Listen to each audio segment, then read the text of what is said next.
supposed to be a Proverbs 31 woman, oh, that's what you said. That man misleading if he ain't spirit-led. How is him that you feeding? He's supposed to be the head. Hey y'all, it's Perkyy back at again with another video that popped up on my recommendations that I thought was going to hit. I'm like, what is that? What's going on? Most embarrassing moment in the UFC. Can't wait to watch this. Can't wait to react to this. I know you guys like my reaction to UFC videos. I know I like my own reaction to UFC videos, so I can't wait to get into this. I do want to say, head wrap, Perkyy in the building. Stop playing with it. And then two, if you don't want to watch my commentary, if I'm talking too much, I talk too loud, you can't hear the video, go watch the original. I repeat, go watch the original. I feel like I gotta throw that out there now for people to understand, like, this is my channel, so that means my rules. If I want to talk, I want to talk. If I don't want to talk, I don't want to talk. You know what I'm saying? But I'm not gonna let any people's negative comments affect me or my videos and my channel, what I got going on. So we're gonna go ahead and get into this reaction video. But before I click this play button, I just want to say that if this is your first time seeing me on your screen, or you're a returning subscriber, please make sure to hit that like button and subscribe to the channel because it's nothing but lit content like this. Come on, y'all see that? Edges on a consistent basis, my baby. Like I said, you don't like my commentary, get up off my channel respectfully. Respectfully. Alright, most embarrassing moments in the UFC. Hey everybody, how's it going? Welcome back to Fight Focus. And for today's video, we will be covering the UFC's most embarrassing moments. What? Also, if you enjoyed this video, please make sure to drop a What's like, he doing? subscribe, and comment what video you want to see next. Ooh, I seen that. Just like any other sport, MMA has its awkward He's sagging? moments. The athletic ability required to be a mixed martial artist is immense. However, linguistic skills are not mandatory, and that is an area in which many fighters are severely lacking. The embarrassing scenarios can arise in many more places than just post-fight interviews, as you will find out. Let's get started, shall we? He doing too much. First up, we got Justine Kish. In the midst of fighting off a choke by Felice Herrig at UFC Fight Night 112, disaster struck for Justine as she kind of, let it go. That was real. I thought it was cap. Oh my gosh. I thought that was a cap thumbnail. Wow. I cannot imagine. Woo! Leaving easily visible brown stains on the octagon mat. Believe it or not, neither fighter seemed to take notice at the time, and the fight continued to a decision. I'm not continuing that fight. At which point, Kish looked down in horror at the mat.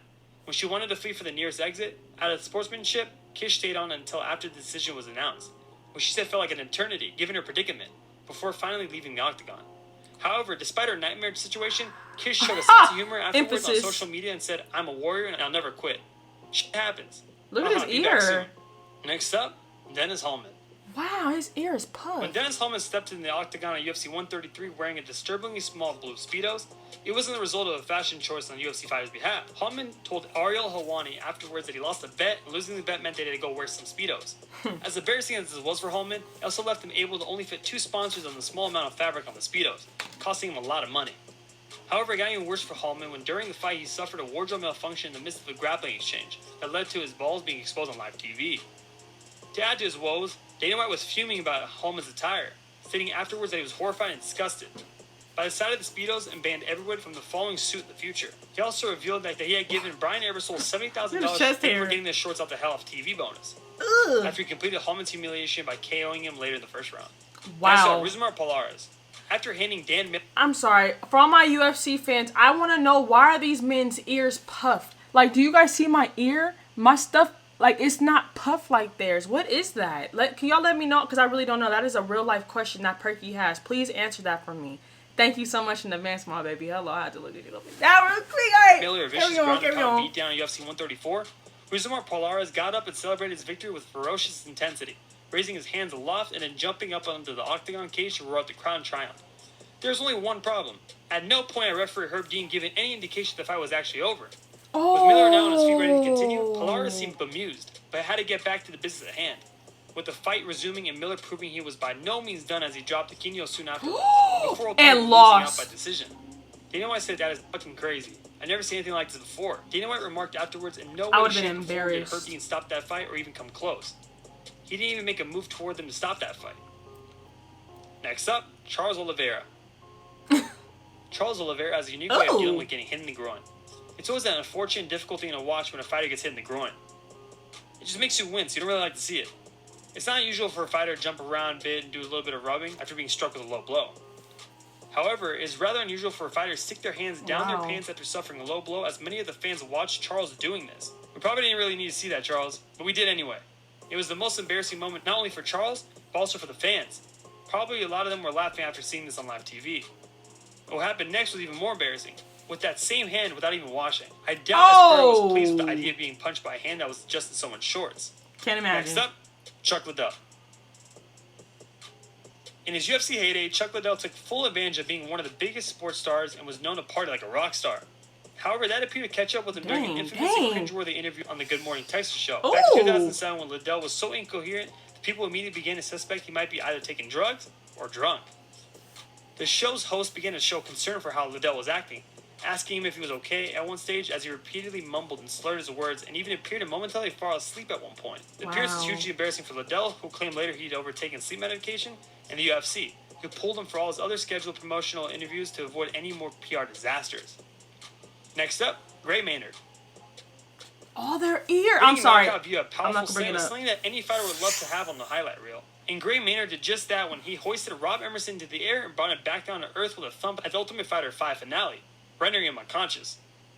There was a catch, though. In the process, Maynard managed to knock himself out, too, as he face-planted onto the mat. To make matters worse, Maynard apparently didn't realize what had happened and reacted furiously when the no contest ruling was declared afterwards, insisting he was an out. Wow. Joe Rogan making him watch footage of his embarrassing blunder on the arena big screen multiple times during his post-fight interview to prove that he was in fact KO'd. Despite his denials, the replay clearly showed Maynard was in a dazed stupor after the slam, eventually rolling off Emerson and laying with his eyes rolling back up into his head, before he then was trying to get to his knees and fell back onto the mat when he attempted to stand. How crazy. Caleb Starnes. Of all the fights that have taken place in the octagon, what is he doing? What does that do? One more embarrassing than the time that Starnes decided to continuously backpedal around the edge of the octagon for 15 minutes against Nate Quarry. I'm such a noob when it comes to UFC. That he began hamming it up, pretending to run after Starnes and doing robotic attacks. Much to the amusement of the equally perplexed fans watching his opponent effectively commit career suicide in the cage. Starnes, who mustered a total of 12 strikes during the whole fight, was fired from the UFC afterwards, became a figure of ridicule for fans, who nicknamed him the Running Man. White said he just doesn't belong in the UFC, and after his performance the other night, he should consider a new line of work. We gotta add, y'all. Blue Note, proprietary. Perkyy, pay for YouTube Plus or Premium, whatever that crap is called. No. Anderson Silva's confidence was running high when he stepped in the octagon to fight Chris Weidman for the first time in UFC 162 in 2013.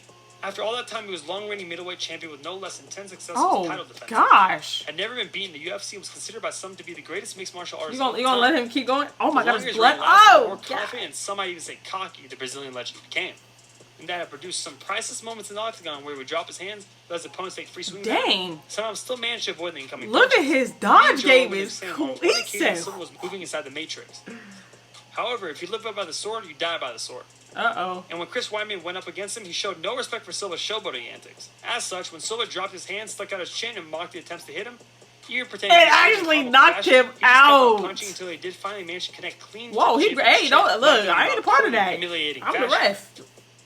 Next up, Max Holloway. Doing all that showing off for no featherweight reason. champion Max Holloway had a challenging weight cut prior to UFC 218 last year that left him to strip down to his birthday suit in order to make the featherweight limit. He's Standing in front of the assembled media, towels were brought out to protect Blessed's modesty as he stood onto the scale. But things didn't go quite according to plan. What happened? Unfortunately for Holloway, one of the two men holding the towel for him, fellow fighter Justin Gaethje, decided to flip the towel as he stood there, which mistakenly resulted in his man parts being left exposed to the waiting camera. Why did he take all his stuff Holloway off? quickly covered up, and Justin laughed off his blunder. But later, Blessed accidentally also exposed his bare butt as he tried to put his shorts back on again. They had one job. Next up, He's David so Kaplan. skinny. Dave Kaplan asks Tom Lauder to punch him and gets knocked out. Some men just don't know their limits. After excessively bragging about how he couldn't be knocked out, Dave Kaplan begs the Ultimate Fighter teammate Tom Lauder to punch him in the face. What's took a really on? awkward at the start, but then thought that no one could ever get a chance to hit both the rival and his bragging at the same time. Tom, who fights 3 weight classes above Dave, reluctantly agreed and then punched Kaplan completely unconscious. It was something that Dave wasn't expecting, so brutal and hard. Probably he thought he would dodge the punch but ended the opposite. It was a pretty funny thing to watch for the viewers at home. But no doubt it was an uncomfortable experience for Lawler. The funniest part and they was still friends after that? Dave tried to say that he didn't get knocked out, but it was too late, mate. Next up, Gina Carano. This isn't a case of a fighter doing anything awkward, but is subject to an embarrassing interview in the form of Wei Ting. Apart from being generally unprofessional reading questions off his BlackBerry, Ting also makes this interview very embarrassing and uncomfortable by asking a series of inappropriate questions. Here's some samples of ways of journalistic dynamite. Do you get hit on more or less now that you're famous? Do you wear makeup when you fight? Who do you think is the ugliest MMA fighter? Oh, wow. Kroma does her best to stay composed and answer the questions carefully. But it doesn't stop the interview from being more uncomfortable to watch. Also, the interview is extremely detrimental of the growth of women's MMA, given that all the questions center around gender and appearance. It would be hard for someone unfamiliar with women's MMA to take it seriously if they were to see only this interview. That makes sense. Next up, Bill Superfoot Wallace. At the first ever event, all the way back in 1993, former kickboxing star Bill Superfoot Wallace served as the lead commentator and delivered some of the most cringe-inducing moments in sportscasting history. From start to finish, Wallace's commentary could qualify as one long, embarrassing moment in which he repeatedly showed his ability to put his superfoot in his mouth, but none more so than during his opening monologue. In the space of just a few seconds, Wallace managed to get the UFC's name wrong twice, calling it the Ultimate Fighting Challenge, instead of Ultimate Fighting Championship, and burped in the middle of saying the name of the arena the event was taking place in. As the event went on, Wallace was all over the place. Everybody's name wrong, including Royce Gracie, Roy, interpretations of Gerard Gordeau, and Taylor Tooley's names. While he even bungled the names of his own broadcasting reporters, including failing to ever correctly call Rich Gordon by his name, of opting to with a rod and Ron instead. He also invented new words like discombobulates and gave fascinating insights such as pain hurts, and that the fights were taking place in an octagonal octagon. Next up, Damian Maia. Damian Maia kisses Nate Corey. This is just a case of an unfortunate timing. Nate Corey and Damian Maia hug after their fight in a mutual show of respect. But what happened is Maia attempts to kiss Corey on the cheek, but just as he's doing that, Corey turns his head and boom. It was not that type of kiss, but an activity that can be called as a kiss. The end result is two men kissing on the lips, and Nate quickly walks away, seemingly embarrassed by this act. Alright, MMA fans, thank you so much for sticking around to the end of this video. If you enjoyed this video, please give it a like, make sure to hit the notification bell, and don't forget to subscribe if you're new. I just want to add that last part to the mix. Most embarrassing moments in the UFC. Very informative. Did you guys know any of these embarrassing moments? Is this new for you guys? Because this is all new to me. I'm not a UFC fan, but I like reacting to stuff. So the more I react to it, I guess the more of a fan I'm becoming, I guess you could say. Very interesting. Again, please let me know in the comment section down below about that ear stuff, because they ears be puffed. Like, again, I'm just going to do it up close on my ear. Anybody that got ear fetishes, this is your time to shine. Do you see this?